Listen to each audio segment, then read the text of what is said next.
आखिर प्रधानमंत्री मोदी ने वो कर दिया जो देश का कोई प्रधानमंत्री नहीं कर सका। अब ड्रैगन खरीद नहीं सकेगा कोरोना की मार से डूबते भारतीय बाजार को। जी हाँ, मोदी ने भारत में हो रहे चीनी निवेश पर घातक वार कर डाला है। अब चीनी सरकार हो, चीन की कोई प्राइवेट कंपनी हो या चीन का कोई इंडिविजुअल इन्वेस्टर हो, कोई भी बिना भारत सरकार की अनुमति के भारत में पैसा नहीं लगा सकेगा, भारत की कंपनियों के शेयर्स नहीं खरीद सकेगा। प्रधानमंत्री मोदी का ये जबरदस्त वार है चीन की उस घिनौनी चाल पर जो उसने पूरी दुनिया के साथ खेली है।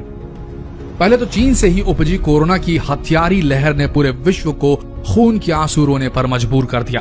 फिर खबरें आई कि चीन ने अपने यहाँ गुप्त तरीके से न्यूक्लियर टेस्ट तक कर डाला है इस वैश्विक महामारी के दौर में। और उसके बाद जब पूरे विश्व में आज लगभग लॉकडाउन की स्थिति बनी हुई है, तब उसने गिरते हुए वैश्विक मार्केट में, जहां दुनिया के हर देश के शेयर बाजार गिर रहे हैं, जब दुनिया की बड़ी से बड़ी कंपनी की स्टॉक वैल्यू प्रोडक्शन की अनुपस्थिति में गिर रही है, तब चीन ने नया पैंतरा खेल दिया है। चीन ने लगातार फॉरेन इन्वेस्टमेंट बढ़ा दिया है। पूरे विश्व में जिन बड़ी बड़ी कंपनियों के शेयर गिरे हैं, अब चीन वहां निवेश कर दुनिया की सबसे बड़ी आर्थिक शक्ति बनने का घिनौना खेल खेल रहा है। लेकिन प्रधानमंत्री मोदी ने बिल्कुल जर्मनी की राह पर चलते हुए, सही फैसला लेते हुए लॉकडाउन के बीच ही चीनी निवेश पर बिना निगरानी रोक लगा दी है।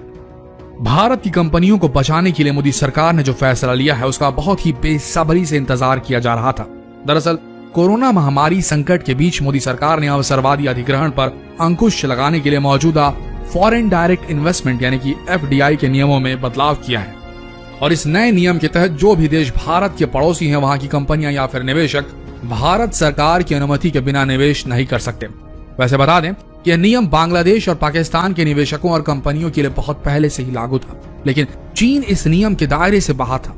हालांकि वैसे भी बांग्लादेश और पाकिस्तान का निवेश भारत के अंदर लगभग ना के बराबर है, लेकिन चीन भारत के अंदर बिना रोक टोक के आक्रामक तरीके से निवेश कर रहा था। लेकिन अब नए नियम के तहत चीन को किसी भी तरह का निवेश करने के लिए भारत की सरकार से अनुमति लेनी होगी। हालांकि चीन को इस बात का डर पहले से ही सता रहा था, क्योंकि चीन के सरकारी अखबार ग्लोबल टाइम्स ने यह जानकारी दी थी कि भारत जल्द ही चीनी कंपनियों के निवेश करने की स्वतंत्रता पर अंकुश लगा सकता है। लेकिन अब चीनी अखबार की बात सही साबित हुई है। दरअसल पिछले दिनों चाइना की सेंट्रल बैंक ने HDFC में करोड़ों शेयर खरीदे थे, जिससे उसकी हिस्सेदारी कंपनी में 1% से थोड़ी ज्यादा हो गई। और कोरोना वायरस महामारी के बीच चीन के किसी भी निवेशक को शक की नजरिए से देखा जाने लगा, क्योंकि रिपोर्ट आई थी कि चीन पूरी दुनिया में अपना निवेश तेजी से बढ़ा रहा है, क्योंकि कोरोना वायरस के कारण पूरी दुनिया का शेयर मार्केट क्रैश कर गया है।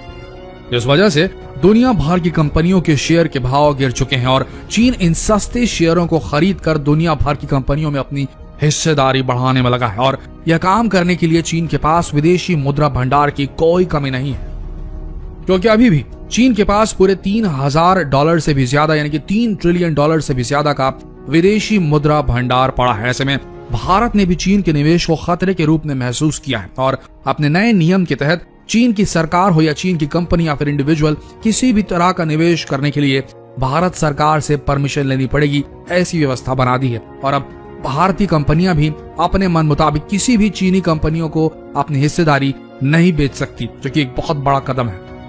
वैसे बता दें कि कुछ ऐसा ही कदम जर्मनी ने भी चीन और अमेरिका से अपनी कंपनियों को बचाने के लिए पिछले महीने ही ले लिया था। और अब भारत सरकार का यह कदम चीनी निवेश पर सबसे बड़ा प्रहार माना जा रहा है। वैसे एक सवाल हम अपनी ऑडियंस से पूछना चाहते हैं, इस पेज की ऑडियंस से पूछना चाहते हैं, क्या आपको लगता है कि चीन ने खुद कोरोना को बना के इसे फैलाया जिससे पूरे विश्व में लॉकडाउन हो जाए, अर्थव्यवस्था चरमरा जाए, शेयर मार्केट गिर जाए और उसके बाद चीन अपना निवेश शुरू करे? क्योंकि ये भी एक एंगल हो सकता है। आपका क्या कहना है कमेंट सेक्शन में जरूर लिखें। मिलते हैं अगले लेटेस्ट अपडेट के साथ, तब तक के लिए बने रहिए इस पेज के साथ। धन्यवाद।